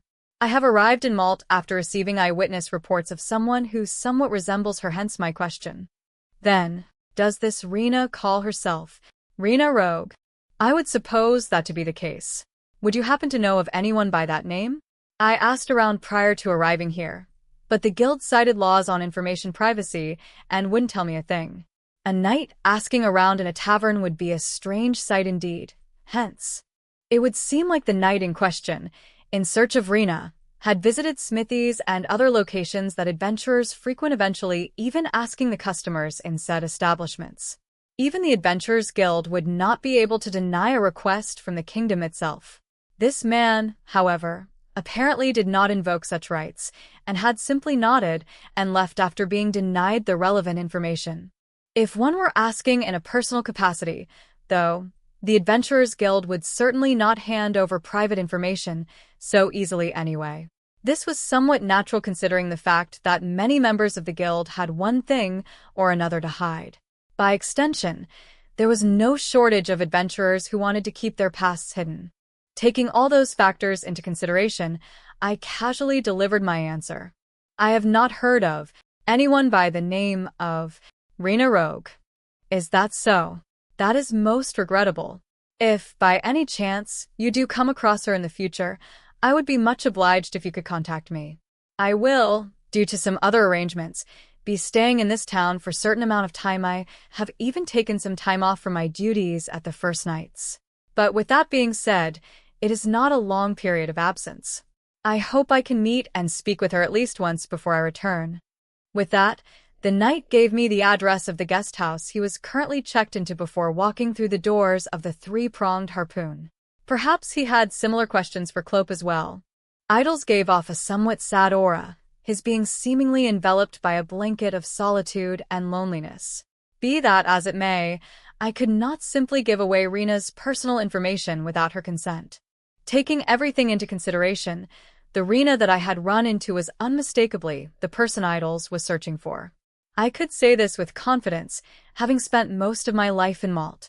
In all my time, I had not known another female adventurer by the name of Rena. The description Idols had provided was pretty much spot on, as well, although the combination of blonde hair and blue eyes was somewhat rare to begin with. Folklore claims that only nobility, or at least those of high social stature and the like, are born with such a combination of traits. Needless to say, those specific traits were typically not observed in a town as rural as Malt. While a new adventurer by that exact name and appearance could have shown up during my period of absence from the guild, the possibility of that was, logically speaking, somewhat low. Strictly speaking, though, the name Rena provided me was different than the one Idols had used, but, of course, Rena Rupage was probably a false name. Due to the relative simplicity of the guild's registration process and the absence of background checks of any kind, Rena could have registered with any name she wished. The guild mostly operated on an honor system, after all. Even if it was made clear that a registrant had used a false name, they wouldn't exactly be punished for it. All the guild cared about was the ability of the adventurer to complete the assignments and quests they had taken on, and that was that. Exceptions to this rule did exist. For instance, if a fugitive or a criminal were to register in hopes of escaping justice, they could be easily handed over to the authorities assuming there was sufficient evidence present. With that being said, however, a fair amount of criminals continued to hide from the authorities under the guise of adventurers. That was just how things were. If the guild staff could not identify an individual as a criminal at a glance, they would probably slip through the system. From the viewpoint of a criminal on the run, the Adventurers Guild was quite a convenient thing. This was the reason for most townsfolk to view adventurers with a suspicious eye. I was not exactly claiming that Rena was anything close to a criminal. However, the fact that she hid her real name suggested that she did not want to be found. This was why I responded to Idols in the way that I had. My statement, while not exactly being a lie, was not entirely true either. For even if I had not heard of Rena Rogue, Rena Rupage's appearance perfectly matched his provided description. My resulting assumptions were probably not too far off the mark, but that was all there was to it. I had tasks that needed doing, as well. If Rena ever did get herself into a dangerous situation, all I had to do was lend her my aid then. The existence of a knight in this town was enough to make him stand out like a sore thumb. Idols, of course, did not seem to realize this. Shelving my thoughts on the matter, I slowly began making my way back. For now, I supposed I should return to Lorraine's abode. Taking a look at the current situation, I could say that I now looked sufficiently human. If I were smart about it, I could easily purchase new armor and the like. Thanks to my newfound appearance, I could probably even show up to the guild in person, as well. At the very least, the possibility of me being persecuted on the spot had significantly decreased. It was worth noting that I would have to challenge stronger monsters from here on out for the sake of existential evolution. For me to do that, however, I had to start adventuring in the labyrinth of the new moon, as I could not remain only in the moon's reflection if I wished to advance. But before I set off for the new moon, there was something I needed to do. So, that's why you want to go to the guild? I do think it is still too soon, said Lorraine, the owner of the house I currently stood in. Having prepared a meal for Lorraine, we both sat at the dining table, her savoring my cooking as I licked up a minuscule amount of her blood. It was during this surreal scene that I had brought up my list of daily tasks. To be specific, I was graduating from the labyrinth of the moon's reflection, a minor labyrinth for beginners, to the labyrinth of the new moon, a major labyrinth that was popular amongst most adventurers from fresh-faced beginners to silver-class veterans. Due to this, I had decided to pick up a long-term request of sorts from the guild, lest my trip go completely to waste. The part that Lorraine objected to was specifically the bit about me accepting a quest from the guild in person. Her reasoning was simple. Although I was a little more human in appearance, I still looked extremely suspicious. Unsatisfied, Lorraine continued her explanation. They would most certainly ask for rent fine as adventurer's permit. Your appearance would then lead to all sorts of questions strange enough to pique the guild master's interest. There is also the problem of other veteran adventurers. They may be gathered in the guild hall, as they usually are but then, they wouldn't kick up such a fuss. Not over a bronze-class adventurer. Frankly speaking, I was never really much of an adventurer to begin with, so I personally did not think that me showing up after a period of absence, albeit in strange garb, would be a huge issue. Lorraine, however, did not share my views. Perhaps you would say that from a perspective of strength alone, since it is true that you were weak. That was why you remained bronze class for many years, so I agree with you on those points. But while I agree, to the guild, you are a most valued existence. Although the many little tasks and assignments you carried out for the guild were individually not too remarkable, no one else in Malt could carry out said tasks with the degree of perfection and precision as you did. The guild has always held you in high praise, to the point where they have long been ready to hire you on as guild staff should you ever stop adventuring.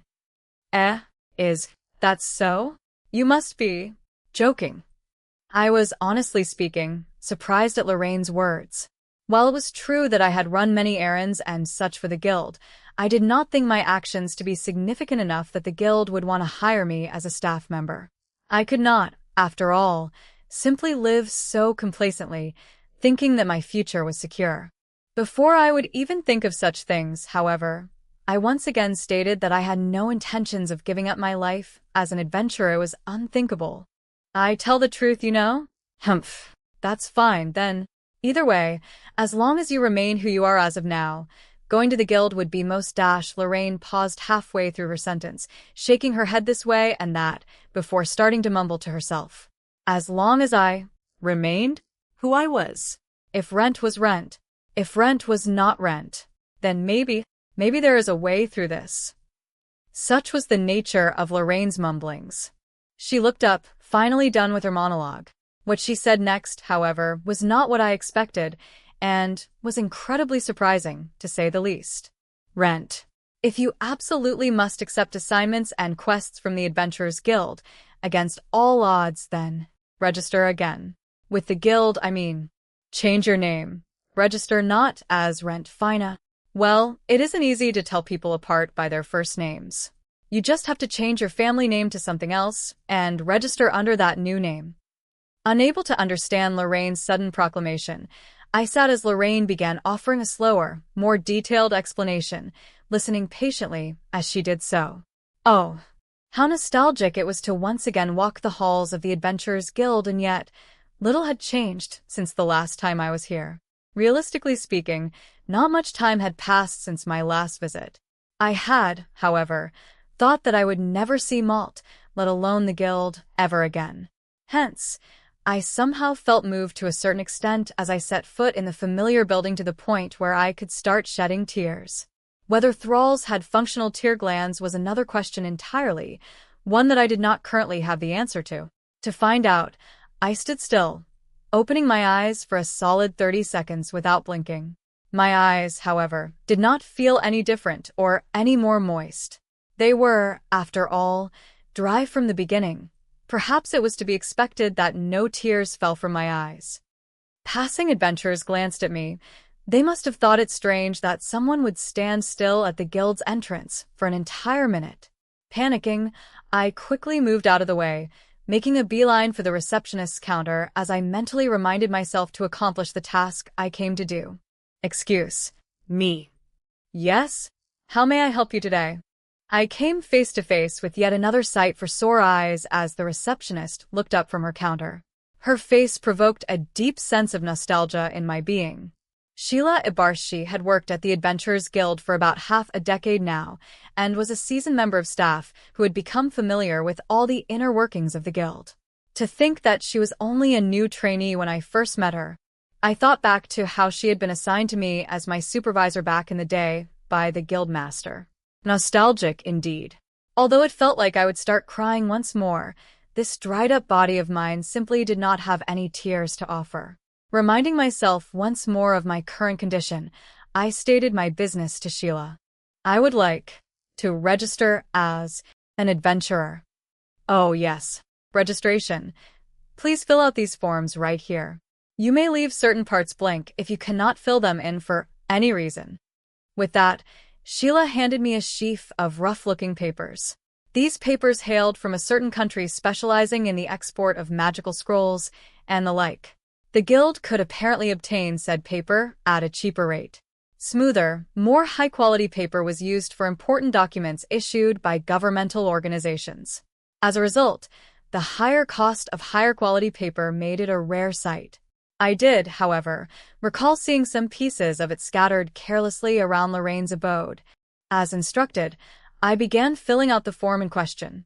It had been 10 years since I had filled out a form like this.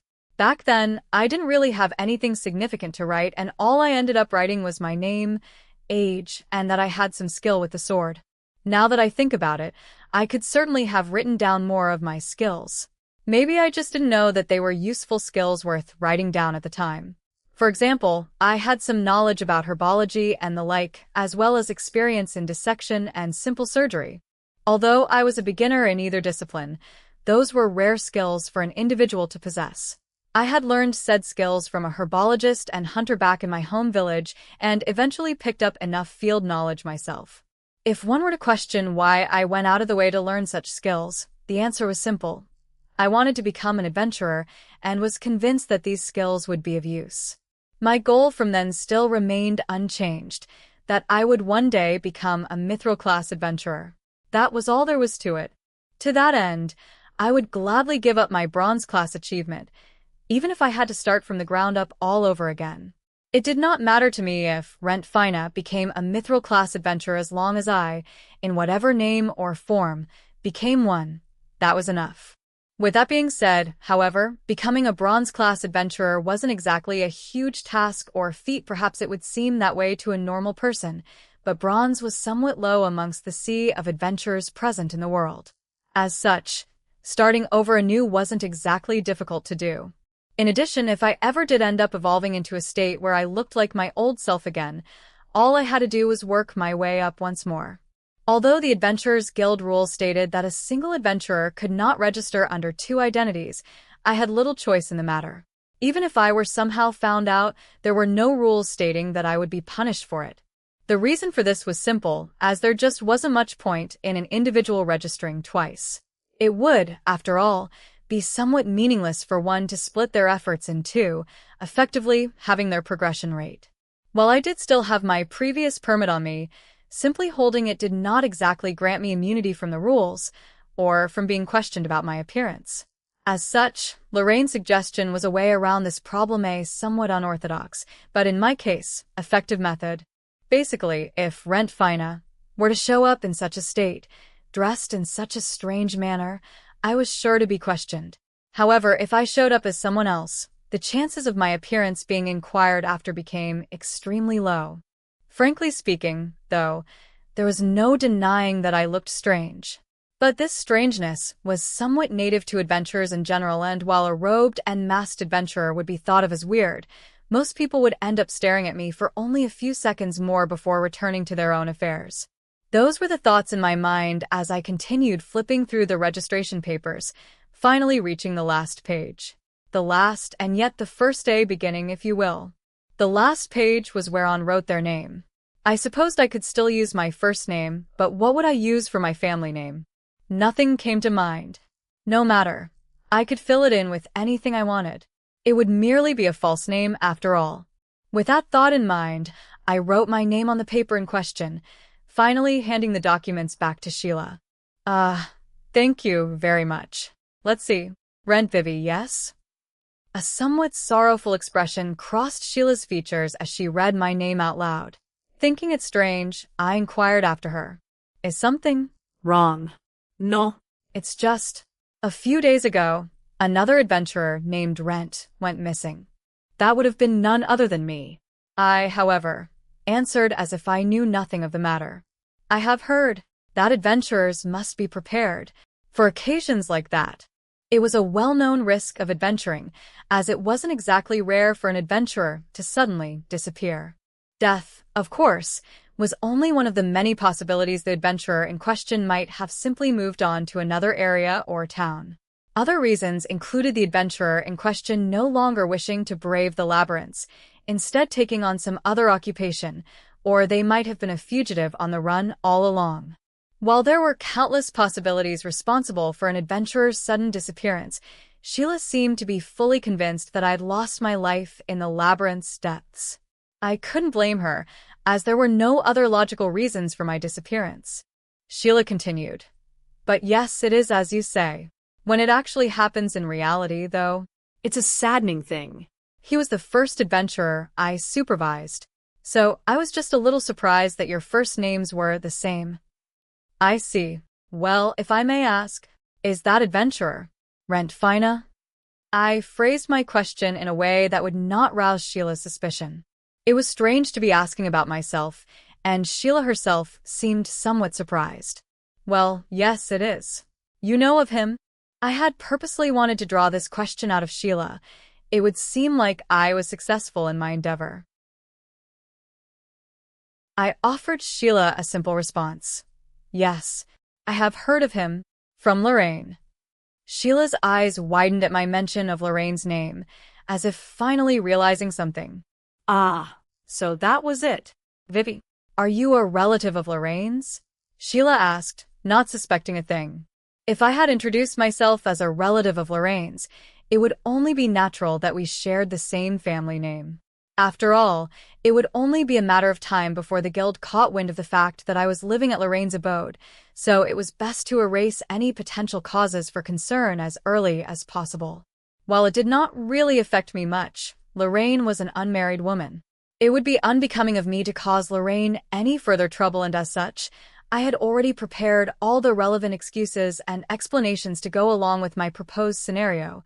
If I presented myself as a relative who had traveled to Malt from a faraway land, there would be fewer questions to deal with. Not a bad excuse indeed.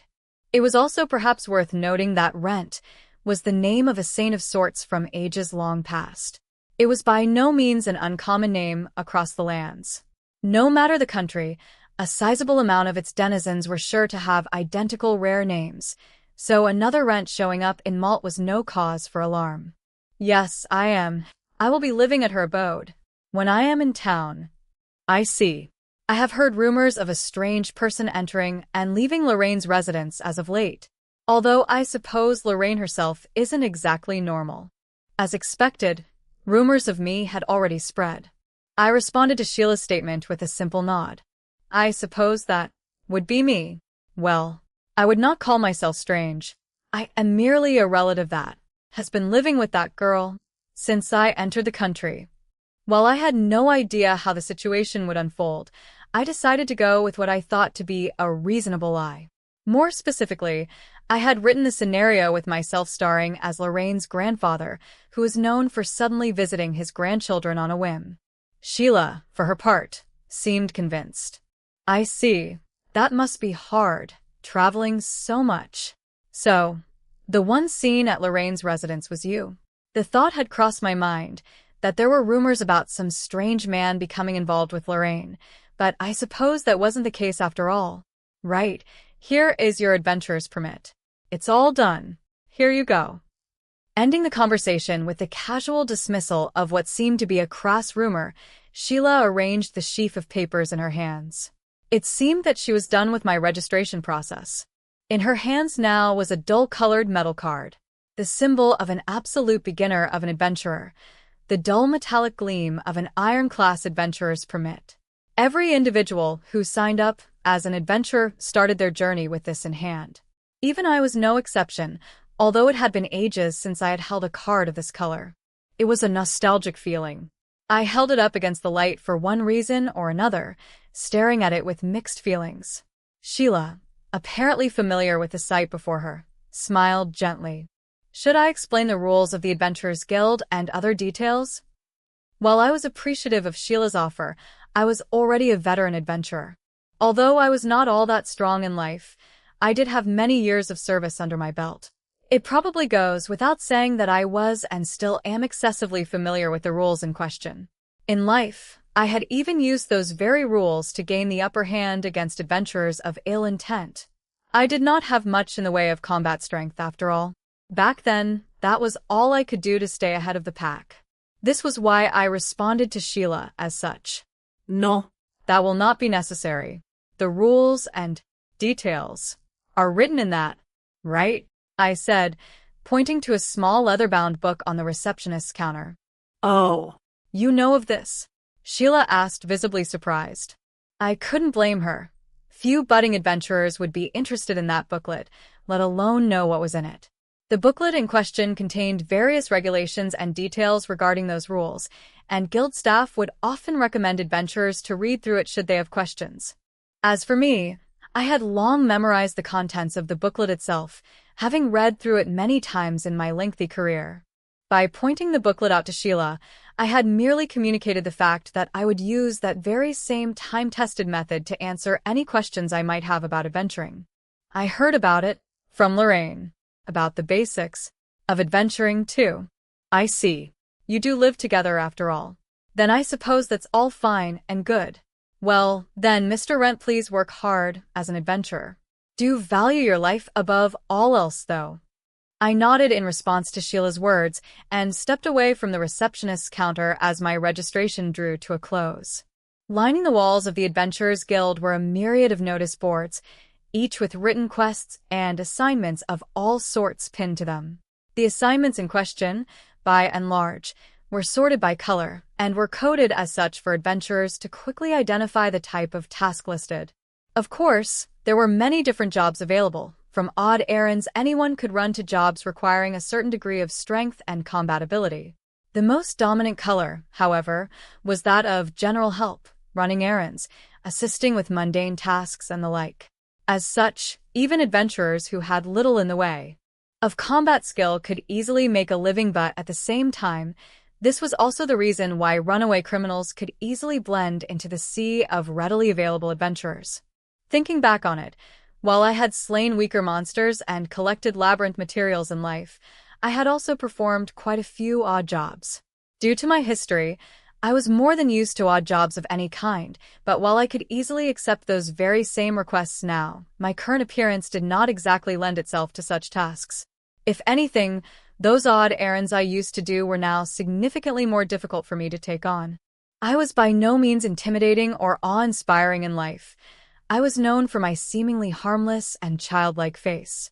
As such, I was able to blend in at various locations with ease, as I was by no means disliked or discriminated against. But with my current appearance, I would surely be viewed as a stranger in a robe and a skull-faced mask, hardly the kind of person one would want running their odd jobs and errands. While the clients in question probably couldn't afford to be too picky about who did their jobs for them, slaying monsters and trading in their materials was now much more efficient means of earning gold for me. In addition, it also did not have much in the way of social interaction either way. It worked out well for me. Perhaps it was silly to think I could not endure the judgment of others while running errands. Though I could definitely tolerate it, to take on such requests while being able to slay monsters for greater rewards was equally foolish. Weighing the two options, I found myself quickly settling for the dark hallways of the labyrinth instead. With all those thoughts in mind, I stepped up to the request board, retrieving a written task that seemed well within my current capabilities. Giving it a quick read, I nodded, then walked toward Sheila's counter with the request in hand. Ah, Mr. Hunt. Have you already decided on a request to work on? I handed the sheet of paper over to Sheila in response, but Sheila was quick to voice her disapproval after a fleeting glance. A request to slay and collect materials from orcs, all of a sudden? With all due respect, Mr. Rent, perhaps you might consider looking at collecting the magic crystals of goblins instead? You have only just started adventuring after all. Orcs were, no doubt, somewhat strong monsters. Roughly put, they would be an even match for upper, or at least average, bronze-class adventurers. While Sheila's concerns were valid, I could easily defeat orcs and their ilk with my current degree of power. But with that said, however, becoming surrounded would still prove to be a problem. All I had to do, then, was simply avoid such a scenario in the first place.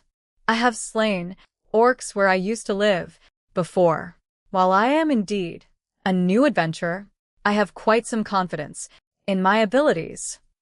Swordsmen and the like hailing from foreign lands becoming adventurers were not exactly rare, so my reasoning was perfectly believable.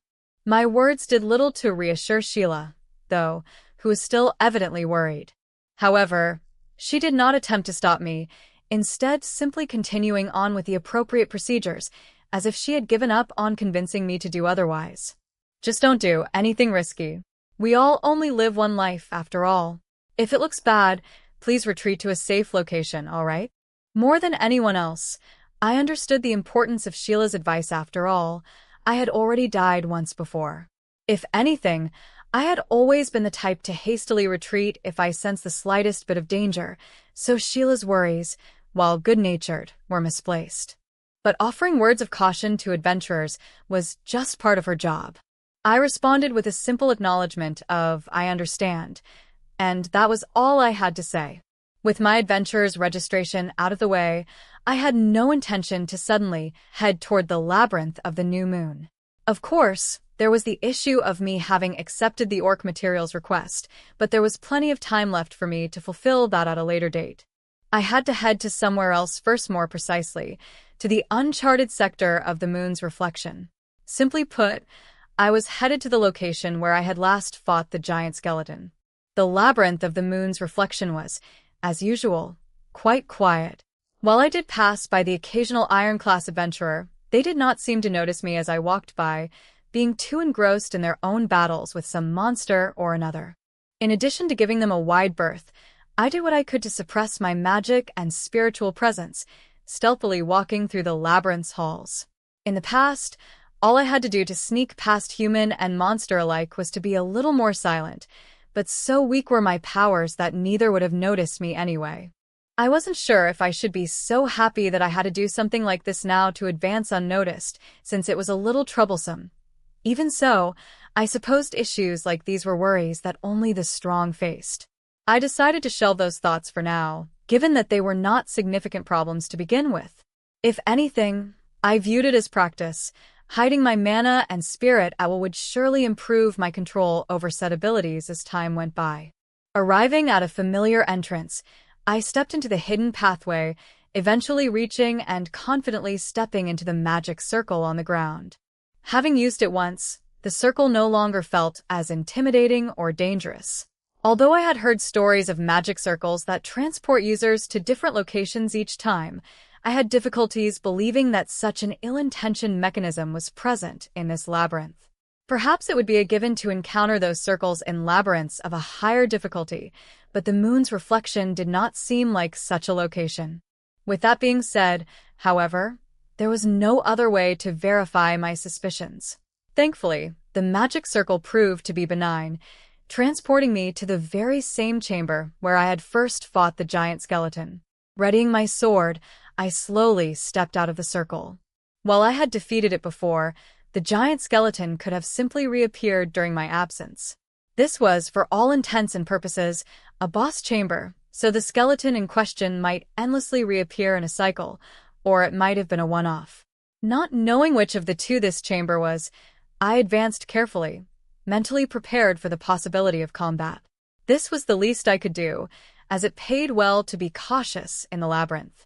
However, no matter how long I waited after exiting the circle, the giant skeleton did not reappear. In fact, I could not feel its presence at all.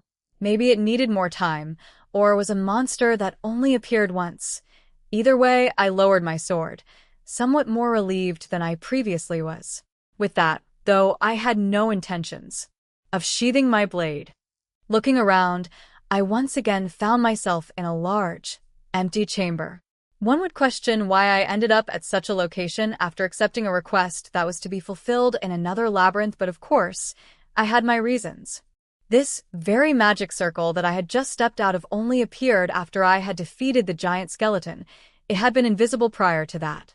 I had discovered this newly formed circle during a search of a chamber while Loris, the owner of the Red Wyvern Pavilion, was unconscious. However, that was not all I had found. In reality, there was one more circle, positioned on the ground not far from the one I had stepped into to enter the giant skeleton's chamber. If I had to guess, that circle was probably connected to another location. The labyrinth of the moon's reflection seemed to continue on past this magic circle. Slowly, I stepped into the circle on the ground. While I did not understand the language used to inscribe it, nor the principles behind the strange magics used to power it, I could at least see that this circle was drawn a little differently from the one that led to the boss chamber. Surely, it would bring me to a different location.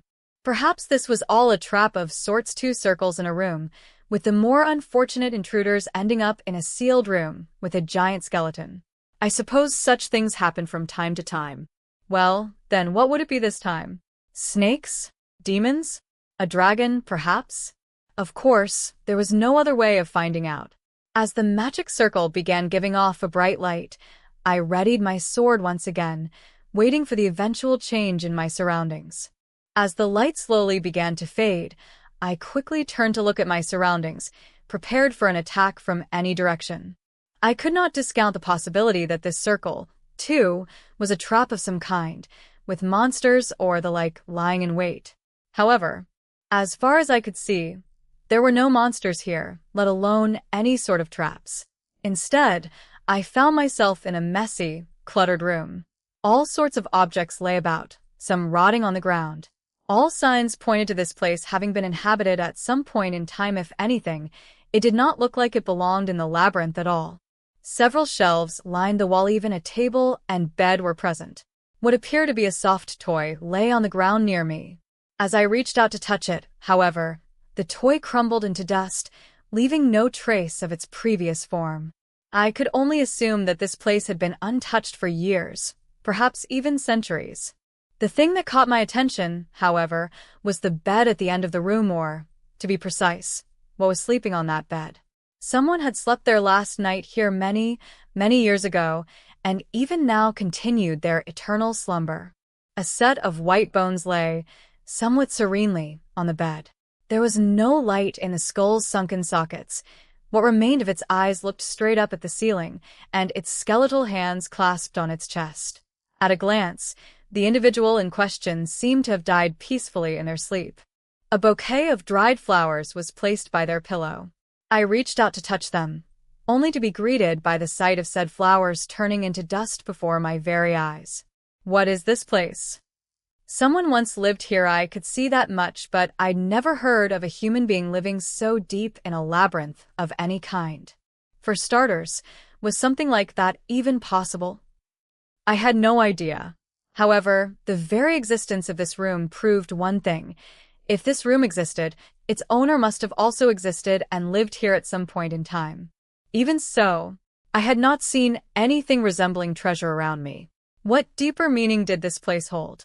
With that in mind, I searched the room, looking through the debris and ruins like any good adventurer would.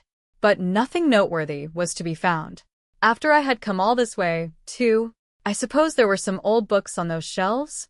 Glancing at the shelves, many of the books in question seemed to be reference tomes that were most likely undecipherable, except by the most skilled specialists. Strangely, amidst these volumes were what seemed to be thin picture books. Did a child live here? These were, of course, all very old books. If I took some of them with me, I am sure they would fetch a fair amount of coin. Nodding, I reached out for the ancient books. You there? What exactly do you think you're doing? A voice rang out from behind me. Behind me? This was abnormal, impossible, even. I had constantly been on guard after all, not knowing what lay in the depths of this room. I had little choice but to turn around. The owner of the voice could have suddenly attacked me, but instead, they called out to me, as if they had expected and were waiting for me to turn around. Slowly, I turned to face the direction of the voice.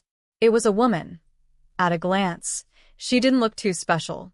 Soft, white hair, blue eyes, and a gentle, soothing smile. Such was the woman that stood before me in this small room. She was wearing a black robe, a magician of sorts, perhaps. The woman spoke to me once more.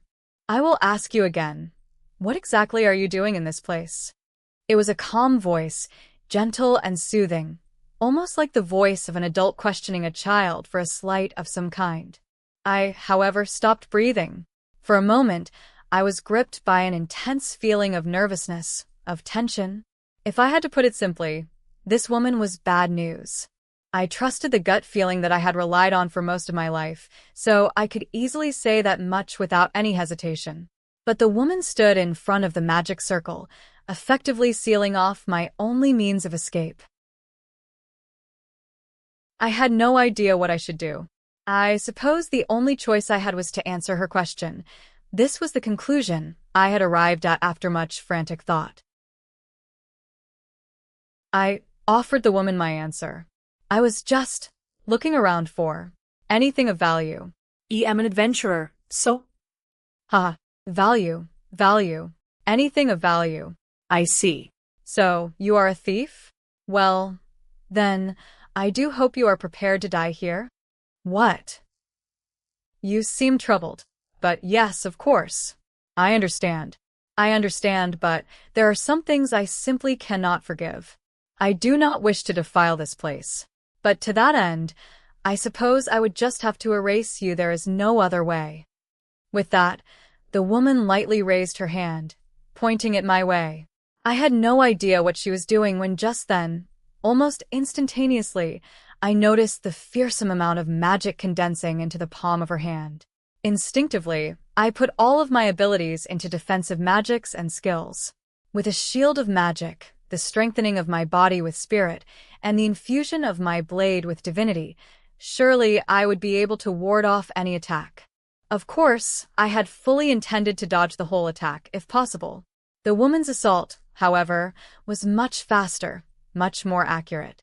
Intense flames shot forth from her palm, smashing into my being.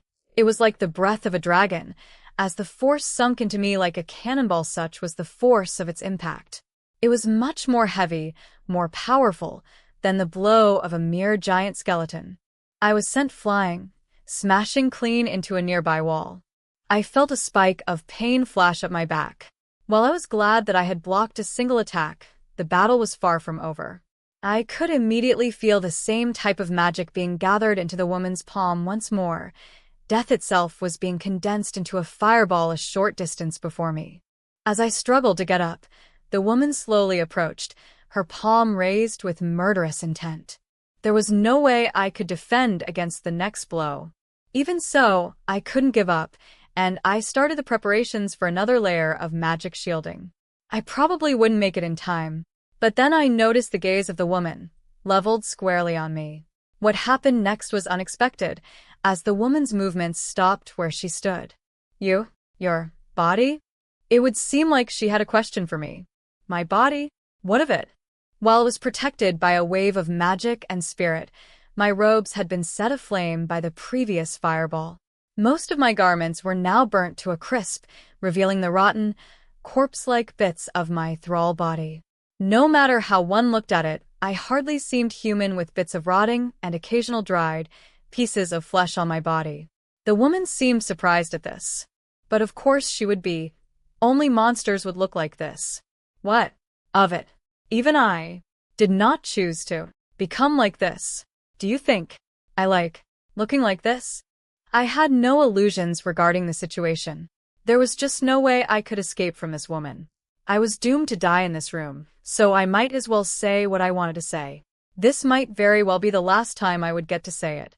The woman, however, did not seem angered at my words. Instead, she lowered her hand, the traces of magic fading from her palm. But yes, of course, I see. It would seem that I was mistaken, a misunderstanding. Ido apologize. Was the woman apologizing to me? Oh. I see that your robes have unfortunately caught fire. I do not have any replacements on hand. Perhaps I could offer you this instead. It is well made, and I do believe it would be of service to you. Saying so, the woman took off her black robes, folding them up and handing them to me. One more thing to note. This is a room of great importance to me. I suppose even you would understand that this place is special. Could I please request that you not make mention of this room to anyone else? The woman said, looking at me with a serene expression. The woman surely knew that I would agree. After all, she had let me live in exchange for keeping this room's location a secret. What I did not understand was how the woman knew of this room, and why I was not allowed to report it to anyone. To begin with, even if one was not an adventurer, discovering an uncharted sector in a labyrinth was a big fine. One could end up with enough wealth to last a lifetime, so it was a given that the average person would report this information to the guild. You don't want me to tell the guild? Yes, I suppose that would be for the best.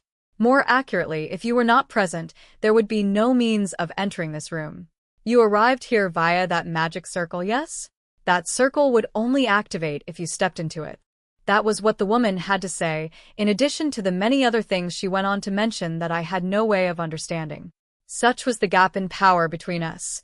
Even Lorraine, who was a silver-class mage, would not be able to compare to her strength. If I had given her an answer she did not appreciate, death would surely be her response. I could see that much. However, advancing in adventurer rank was also my dream. Originally, I had intended for Loris to report the uncharted sector, in turn returning the gold I had loaned him via the giant skeleton's magic crystal. Now, with my somewhat human-like appearance, I had thought it possible to report this information to the guild at a time when it was less crowded. This would surely increase my rank and influence with the guild, bringing me a step closer to the goal of becoming a mithril-class adventurer.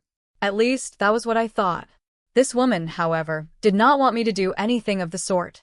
As if understanding how I felt about the situation, the woman had started speaking once more. With that being said, I suppose you would not like to return empty-handed. I understand. Adventurers are always seeking some form of tangible result or achievement, you see. Perhaps this would not amount to much of a replacement, but it will still surely be of use to you. What do you think? This is...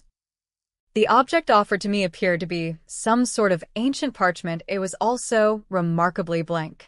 At a glance, I could deduce that it was probably an ancient literary artifact of some kind. Unfortunately, it did not look like it was worth much of a fortune at all. But the woman continued her explanation. This is an artifact that automatically maps labyrinth sectors that its owner has set foot into, a magic tool known as the Map of Akasha. As of now, nothing is written on it, but that is only due to the fact that the previous owner had erased the archived maps on it. It would surely be useful to an adventurer such as yourself. What do you think? If what the woman said was true, this was a useful tool indeed. In fact, it was surprising that such an item could exist. If I were to consider selling it, setting a fair price for it alone would pose quite a bit of a challenge. But of course, this was assuming what the woman had said was true. Could such a fantastical tool even exist in our world? Would you at least consider my request if I were to prove to you the validity of my claims? I nodded at the woman's question. If the map worked as the woman claimed it did, owning it would definitely make my labyrinth exploration much easier. I suppose there was some worth in listening to her requests, even if I remained skeptical of the entire affair. Well, then, please channel your magic through the parchment. I did as I was told, and amazing!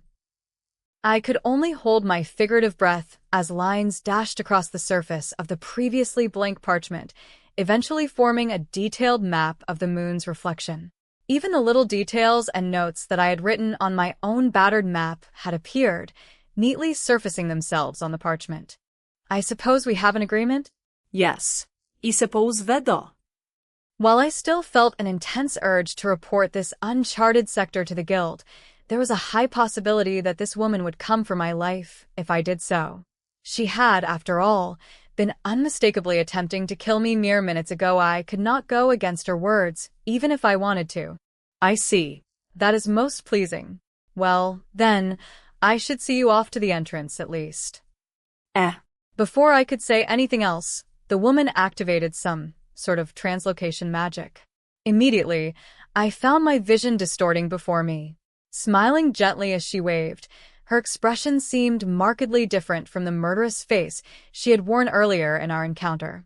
Well then, do take care. Perhaps it is a little silly to say that tune such as yourself, though. With those parting words, she was gone, and I soon found myself standing at the entrance of the moon's reflection. Was this just a dream? I looked down. My robes were indeed different, and I held an ancient-looking piece of parchment in my hand. What was that all about? I could not stop thinking about the events that had just transpired. I no longer had any intentions of exploring today, and with apprehensive thoughts of these recent affairs filling my mind, I slowly made my way back to the town of Malt. It is almost as if you have been cursed, Rent. Why do these strange things keep happening to you, as of late? That was apparently what Lorraine had to say, as I described the details of my latest adventure to her. She looked at me with an expression of mild disbelief and exasperation. It is not like I would like to have strange things happen to me all the time. Although I would have wanted to deliver such a rebuke to Lorraine, I was the one who had returned to the place where I met the dragon, merrily advancing deep into the unknown of the labyrinth. Even if I could not feel the dragon's presence anymore, sticking my head into such a place was not exactly smart as such. I swallowed my words. For all intents and purposes, Lorraine was right. Well, adventurers are known to get into all sorts of strange situations, occupational hazards, and all that. A little too late to complain, I would say. Right, well, this magic tool of yours seems like it works relatively well, Lorraine said, staring at the map of Akasha that I had obtained from the white-haired woman. While the automatic mapping of a labyrinth was convenient indeed, I had come across one too many cursed objects. As such, I felt like there could never be too much caution when it came to appraising items gifted to me, and decided to have Lorraine perform an inspection to reveal any potential traps or misgivings. While I did have my fair share of divinity and could detect curses easily, special items that were beyond my reach did exist. My mask, for example, was one such case.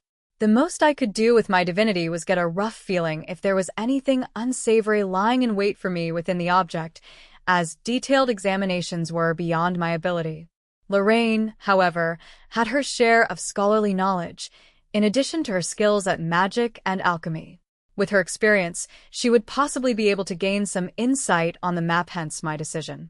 Apparently, she also possessed the qualifications to officially appraise items for the guild, so she would have no trouble finding jobs with the qualifications she held. In addition, Lorraine only performed item appraisal on an odd-job basis. I could not help but be envious of her capabilities. Have you found out anything about how to use this map in detail? While the woman had simply handed the map over to me and told me to infuse my magic into it, I knew little else about how this map worked, or if it could be used in any other way. I did try investigating it, yes, but it seems like I cannot use this map on my own. You were told that running magic through this map causes it to draw itself, correct? But it seems like your magic is specifically required, as mine alone does not work. Here, you try. With that, Lorraine casually handed the map to me. Sure enough, familiar lines detailing the passageways and floors of the moon's reflection started appearing on its surface. Quite something else indeed. This What is this here? Upon closer inspection, a black was visible on the map surface, perpetually in motion. Overcome by curiosity, I touched the dot with a finger, and upon doing so caused what appeared to be a name to materialize beneath it. It would seem so, yes. This is the name of an individual who is currently exploring the labyrinth. To think that the map is capable of even this truly terrifying indeed. What capability? This is undoubtedly an item on par with the kingdom's national treasures, Lorraine said, seemingly moved by the map's abilities. In truth, I knew that I had struck a good deal even without knowing about this map's additional functions, but in exchange, I had almost lost my life to that woman's magic. Taking these factors into account, I suppose the trade was somewhat even. Lorraine and I continued conducting various tests and experiments on the map, eventually discovering that the area illustrated by said map could change as long as I willed it to do so long as I was channeling magic into it. For example, I could easily instruct the map to illustrate another area, changing its display from the halls of the moon's reflection to another location of my choice.